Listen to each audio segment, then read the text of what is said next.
Hello everyone, welcome back.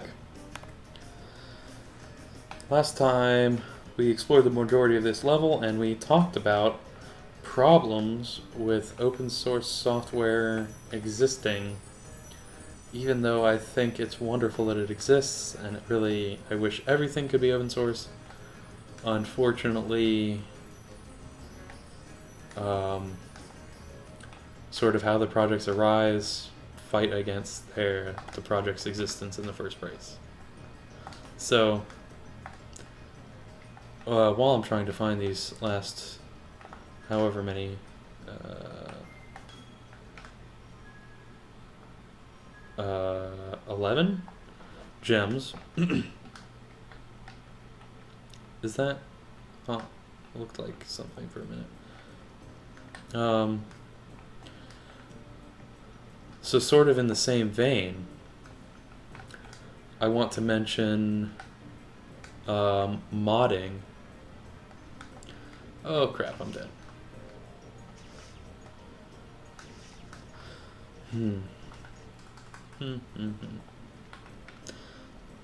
So, modding is a little bit less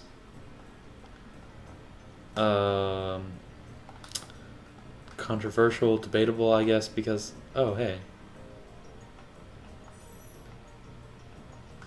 Huh. Let me be a little bit more thorough about this place first. Because for modding to happen, there must already be a game engine. And typically, the creators of the game will have, well, hopefully, will have enabled modders by sort of, well, first of all, programming the game well, and designing the game in a way such that it can be altered by modders. So that, game assets can be used and, all the good things that you would hope. Aha! I see, says the blind man. You will contain 10 gems. Win. Okay, sweet.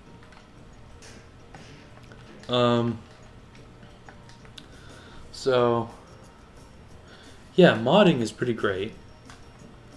It usually sort of just extends the game, adds features and things like that. Typically, mods, well, I can't say typically. I don't know a lot about mods, right? But so the mods that I sort of prefer, and I'll talk about the other ones in a minute, are ones that make sort of small changes, changes that don't affect the core gameplay too much, or don't like add a ton of features, for example, or just that sort of maybe add one or two options in the game. What really disappoints me, I guess. Oh, I think I just realized that in this game, we've done all the flights. At least I hope so. Oh, I hope there's not like another flight on in this world. There might be. Oh boy. Oh man, we're getting close.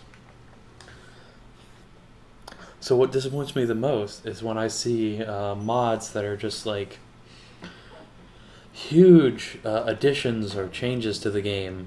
And, Minecraft, this happens a whole heck of a lot. Where there's just doubling or tripling the amount of features that were in the game, excuse me.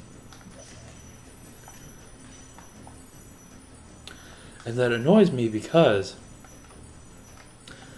I do want to live in a world dominated by freeware. And, ooh, is that a secret? That is a secret. And so you have all these mod creators that are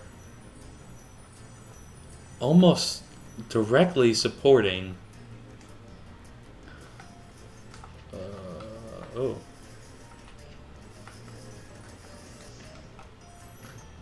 Almost directly supporting a game which is not freeware and sort of perpetuating its existence.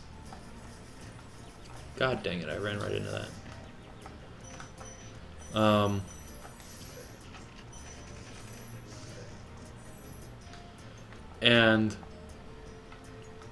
And they're also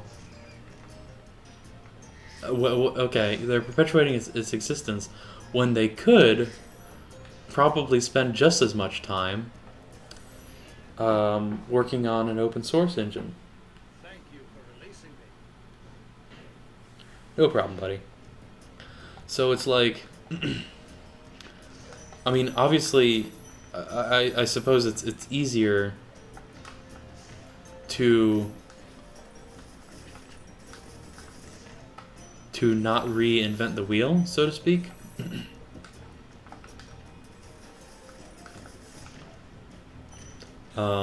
They're focusing all their work on extending the features, not necessarily rewriting the engine.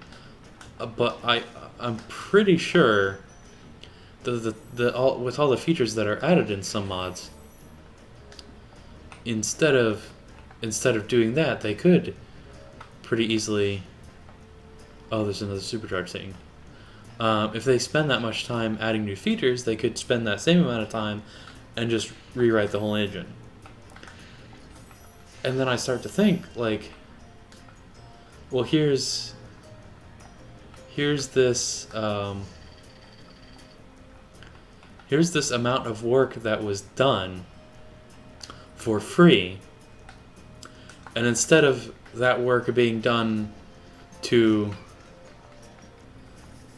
save me and the community money, that instead was in a sense goes to waste. I mean, it definitely doesn't go to waste because a lot of people still play it, and the fact that they're making a mod for a game that has been shown to exist.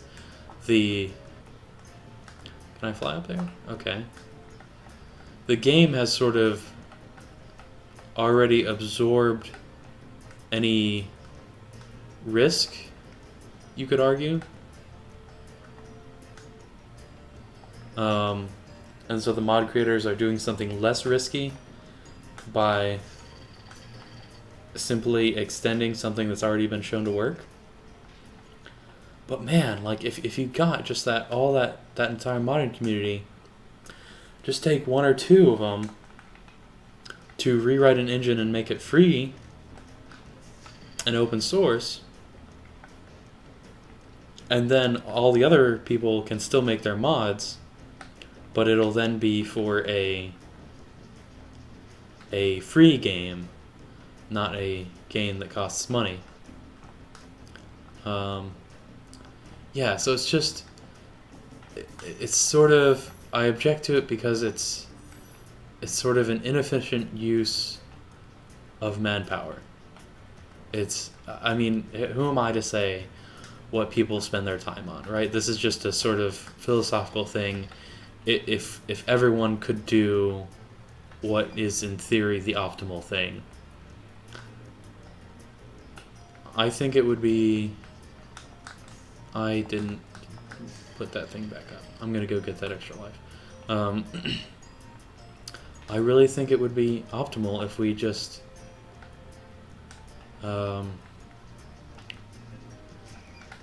focused on open source.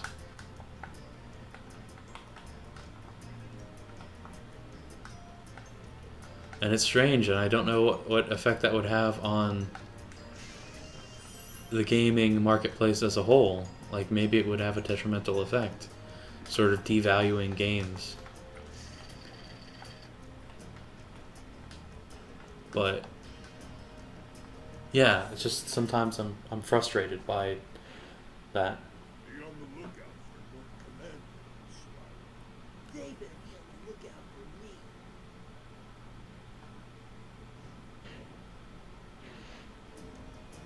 Sorry if there was a bit of a desync there. I was checking the time and it messed up the video.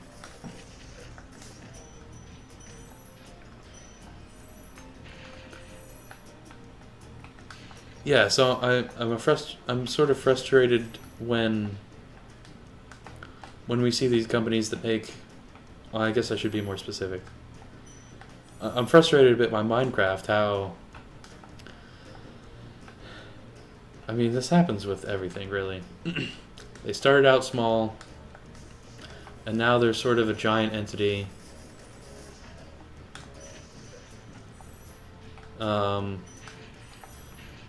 Worth millions and millions of dollars. And I don't know if I like the direction that they're going with the project. Not that that wouldn't be the case if it was open source. It almost certainly would be the case. But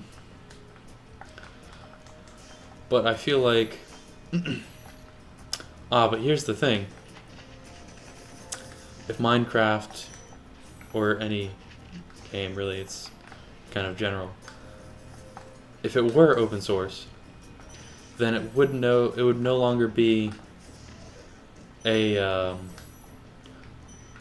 small group in power. It would be sort of a larger group that has say in what happens. You know, there's always that point where I feel like a company sort of misses the point and doesn't pay attention to their audience.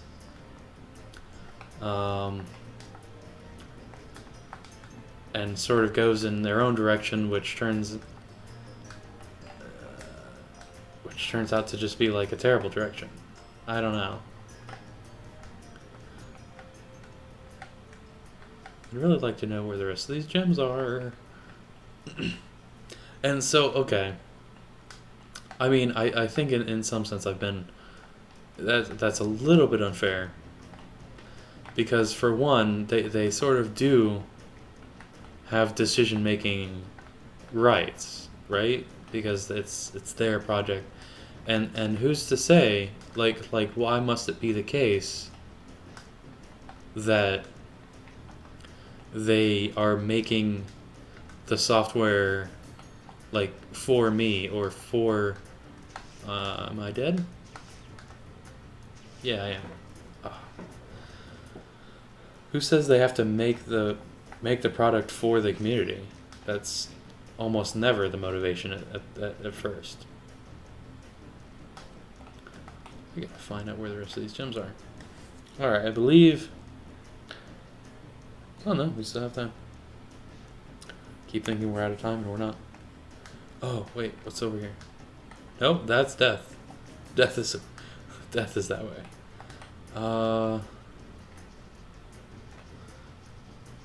Is it Oh, I see it. I just gotta supercharge over to that thing and then blow it up. I got it. Victory is mine. There's some rats. I need health. Here.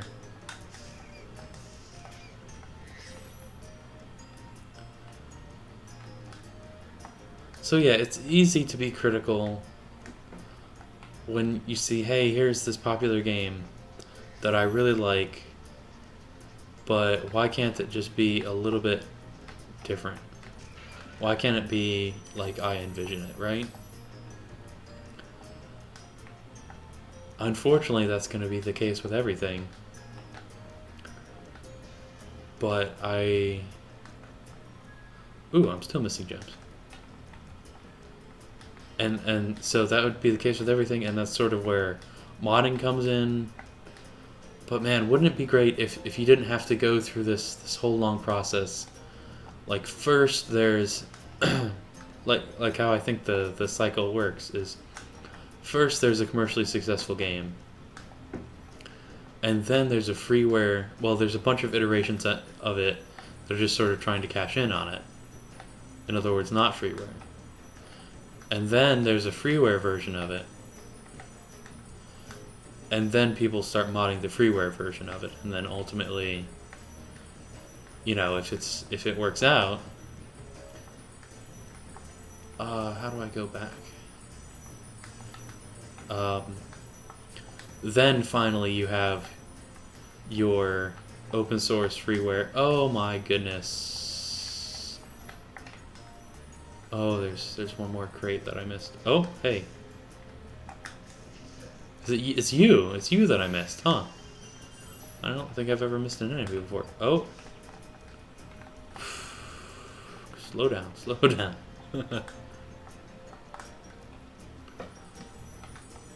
So yeah, and this is a particularly poignant topic for me.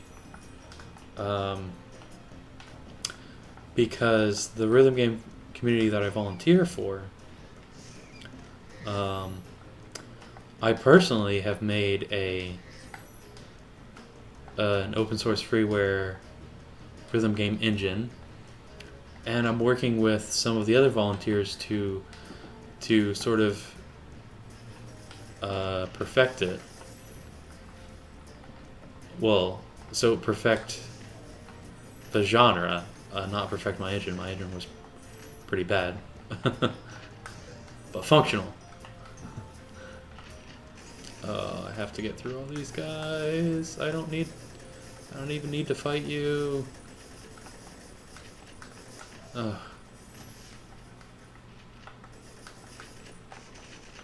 So yeah, we're working. Oh, I'm dead. We're working on a freeware project. But this, I mean, the site to begin with is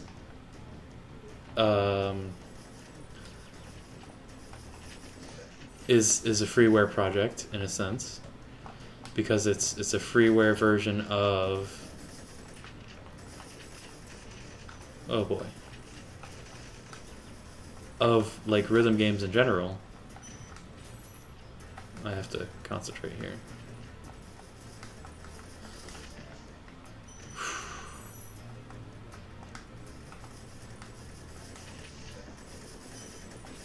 There we go.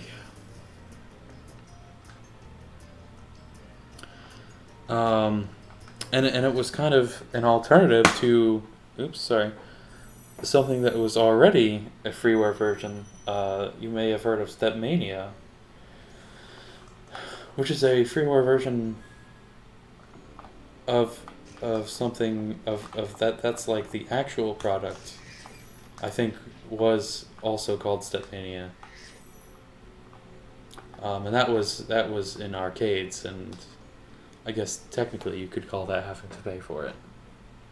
Yeah, I mean, it's not like PC where you buy the copy of the game, but you still have to. It's proprietary. It's locked down. It's not open source. Yeah, I think I got it all out. Everything I wanted to say. But that's the end of the episode, folks. Thank you very much for watching. We will. Hold on a second. Hold on a second. We did Twilight Harbor. This is like it.